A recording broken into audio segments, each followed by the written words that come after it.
La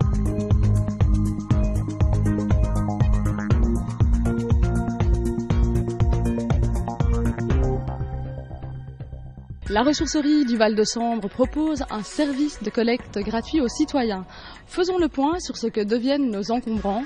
Alors on le verra, une partie est revalorisée et une autre partie est recyclée.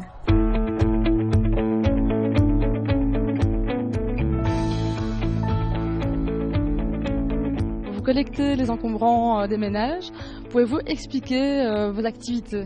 Oui, donc c'est une collecte qui s'effectue en porte-à-porte à la demande du citoyen, qui est gratuite pour les citoyens des communes qui ont décidé de participer au projet de la ressourcerie et qui sont affiliés à l'intercommunal ICDI. Alors les personnes qui souhaitent bénéficier de notre service font appel au call center de la ressourcerie au 071 47 57 57. Comment ça se passe avec les encombrants à la ressourcerie ?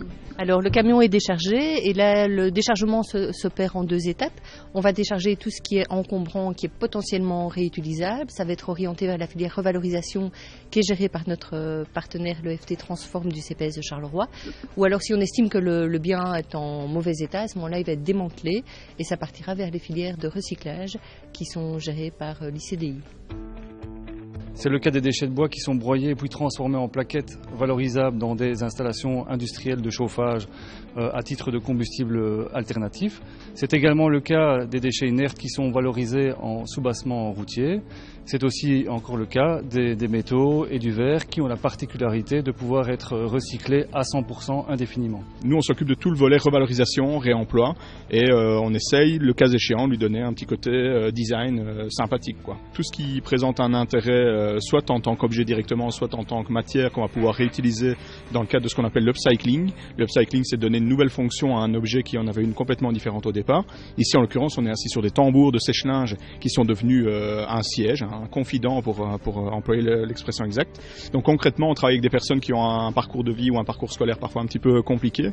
Et l'idée, c'est d'essayer de leur apprendre un métier en leur offrant la possibilité de plonger les mains directement dans le cambouis. Donc ils sont plongés directement dans l'activité de l'entreprise.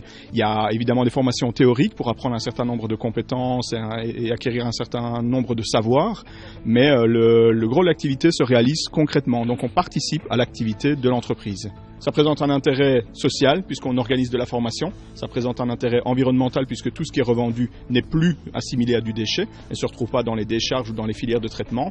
Et puis ça présente un intérêt économique puisqu'on organise de la vente de ces produits et que donc ça génère des recettes et une véritable activité d'entreprise. Dans le cadre de notre magasin de seconde main qui se trouve à l'avenue de Philippeville à Marcinelle, et là les gens peuvent trouver vraiment une gamme de produits extrêmement variés. Donc de l'électroménager garanti, de l'informatique, du mobilier, des créations comme celles sur lesquelles on est assis. Il faut savoir que le réemploi figure en seconde position des modes de gestion des déchets dictés par l'Europe et donc appliqués en Wallonie. Et nous nous sommes rendus compte que malgré les campagnes de sensibilisation qu'on effectue en la matière, il nous manquait à l'échelle de notre zone intercommunale un outil opérationnel de type ressourcerie qui permet d'une part de s'orienter plus solidement dans le réemploi, mais également qui permet de réinsérer professionnellement et de former des personnes précarisées sur le marché de l'emploi. La ressourcerie du Val-de-Sambre, qui on peut le dire, ne manque pas de ressources et où tout se transforme.